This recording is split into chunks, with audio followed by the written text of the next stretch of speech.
ഈശോമിശിഹായ്ക്ക് സ്തുതിയായിരിക്കട്ടെ. എസെക്കിയേലിന്റെ പുസ്തകം 35-ാം അധ്യായം. ഏദോമിന് ശിക്ഷ.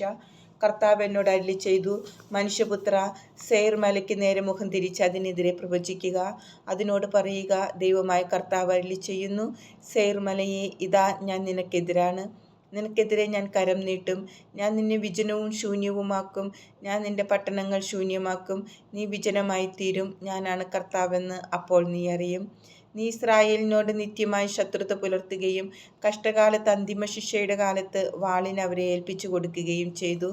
ദൈവമായ കർത്താവ് അരുളിച്ചെയ്യുന്നു, ഞാനാണേ, ഞാൻ നിന്നെ രക്തത്തിന് ഏൽപ്പിക്കുന്നു. അത് നിന്നെ പിന്തുടരും. നീ രക്തം ചൊരിഞ്ഞു, രക്തം നിന്നെ പിന്തുടരുക തന്നെ ചെയ്യും. സെയർ മല ഞാൻ വിജനവും ശൂന്യവുമാക്കും. അതിലൂടെ കടന്നു പോകുന്നവരെ ഞാൻ സംഹരിക്കും.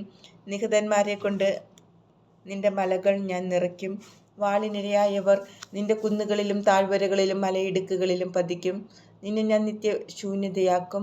മേലിൽ നിന്റെ പട്ടണങ്ങളിൽ ആരും വസിക്കുകയില്ല. ഞാനാണ് കർത്താവെന്ന് അപ്പോൾ നീ അറിയും. കർത്താവ് അവിടെ ഉണ്ടായിട്ടും ഈ 2 ജനതകളും രാജ്യങ്ങളും എൻ്റേതാകും. ഞാൻ അവ കൈവശമാക്കും എന്ന് നീ പറഞ്ഞു.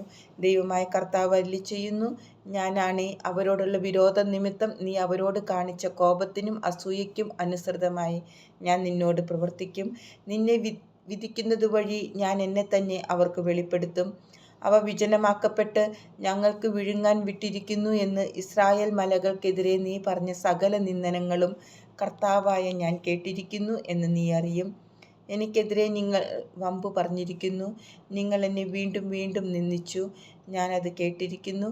ദൈവമായ കർത്താവ് അരുളിച്ചെയ്യുന്നു, ഭൂമി മുഴുവൻ ആനന്ദിക്കേണ്ടതിന് ഞാൻ നിന്നെ ശൂന്യമാക്കും. ഇസ്രായേൽ ഭവനത്തിൻ്റെ അവകാശം ശൂന്യമായത് കണ്ട് നീ സന്തോഷിച്ചു. അവരോടെന്ന പോലെ നിന്നോടും ഞാൻ വർത്തിക്കും.